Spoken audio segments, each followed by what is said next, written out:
Good afternoon and welcome back to another episode of The Longing, where today we are going to be continuing, once again, to be reading Moby Dick. We are making good progress, so we're going to continue to make our good progress. So, here we go. Chapter 90. Heads or Tails.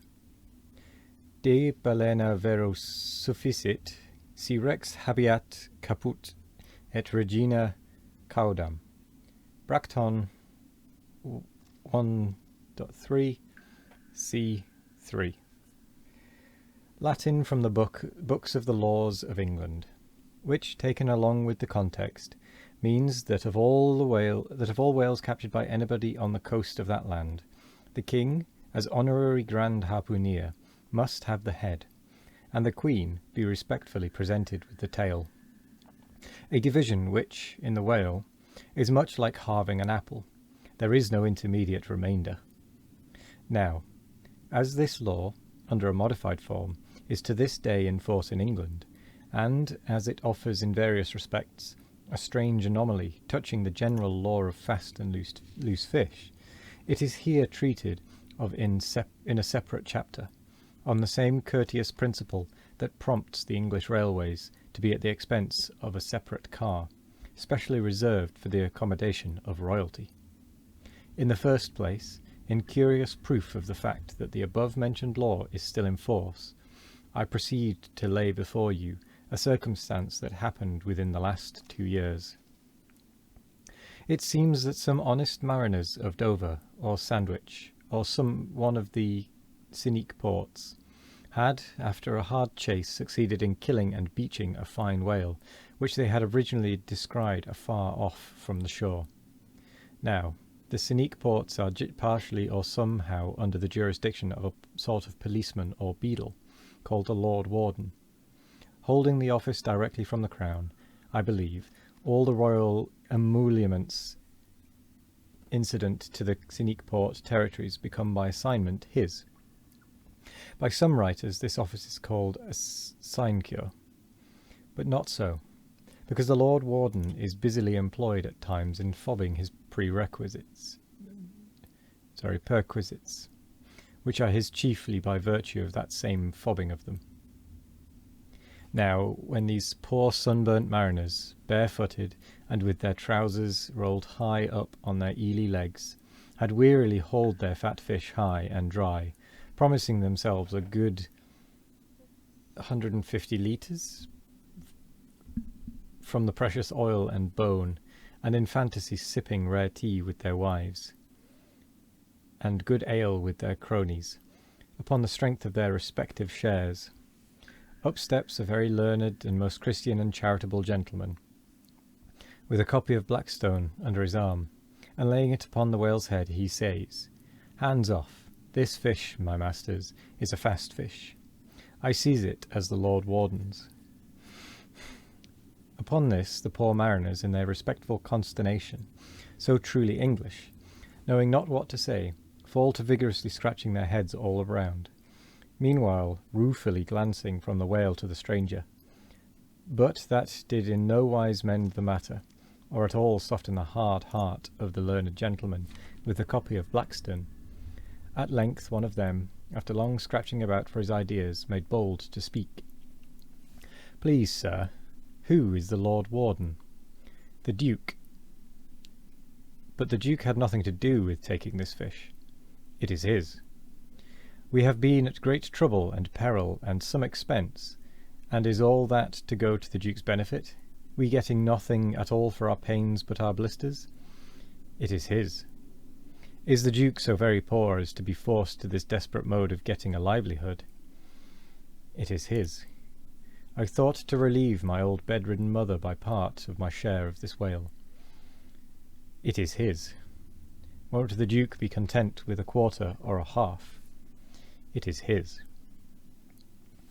In a word, the whale was seized and sold, and his Grace the Duke of Wellington received the money, thinking that, viewed in some particular lights, the case might by a bare possibility in some small degree be deemed, under the circumstances, a rather hard one.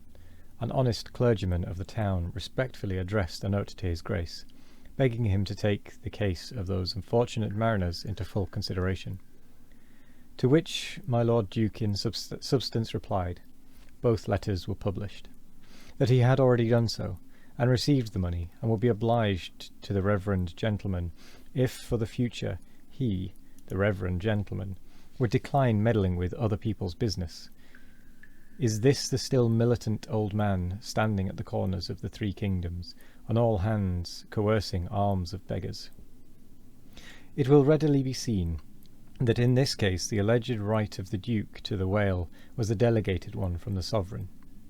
We must needs inquire then on what principle the sovereign is originally invested with that right. The law itself has already been set forth, but Plowden gives us the reason for it. Says Plowden, the whale so caught belongs to the king and queen, because of its superior excellence, and by the soundest commentators this has ever been held a cogent argument in such matters. But why should the king have the head and the queen the tail? A reason for that, ye lawyers. In his treatise on Queen Gold, or Queen Pin Money, an old King's Bench author on William Prinny thus discourseth, Ye tail is ye queen's, that ye queen's wardrobe may be supplied with ye whalebone. Now this was written at a time when the black limber bone of the Greenland or right whale was largely used in ladies' bodices. But this same bone is not in the tail, it is in the head, which is a sad mistake for a sagacious lawyer like Prinny. But is the queen a mermaid, to be presented with a tail? An allegorical meaning may lurk here. There are two royal fish, so styled by the English law writers, the whale and the sturgeon, both royal property under certain limitations, and nominally supplying the 10th branch of the Crown's ordinary revenue. I know not that any other author has hinted of the matter, but by inference it seems to me that the sturgeon must be divided in the same way as the whale, the king receiving the highly dense and elastic head peculiar to that fish, which, symbolically regarded, may possibly be humorously grounded upon some presumed congeniality. And thus there seems a reason in all things, even in law. Well, that was a bit less time than expected to read that chapter, so I guess we'll do a quick drawing. So we've done the pillars of the halls of eternity.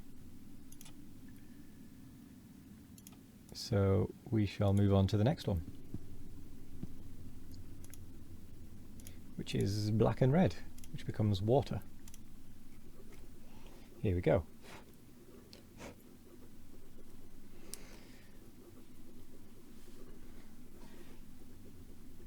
It seems strange. Well, I suppose it's not that strange that the Crown would lay claim to things like that, would derive profit from everyone else's labours. It is the original capitalism of a sort. The wealthy get wealthier by demand, by just taking what isn't theirs. But then that is history. I've already forgotten what... Oh no, this was water, wasn't it? I wonder why it's red.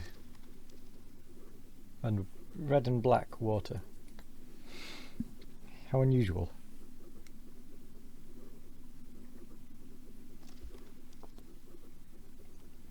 Never mind.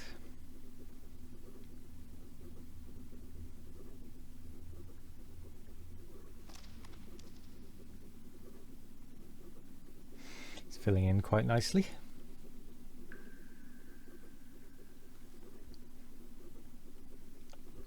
We are going to have to do some serious repositioning of a lot of this, owing to the fact that I don't think we're going to fit many more drawings up here. So we are going to have to start moving them down a lot more Well, a lot sooner than I had anticipated, if I'm honest. There we go.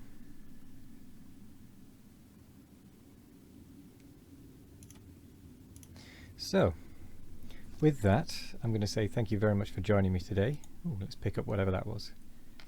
Another bit of coal. Thank you very much for joining me today. I hope you all have a wonderful morning, evening, afternoon, or night. No matter what time of day it is, we're going to end the episode here.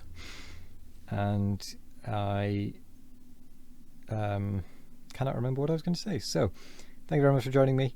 We will be back tomorrow with more of The Longing. Other than that, goodbye.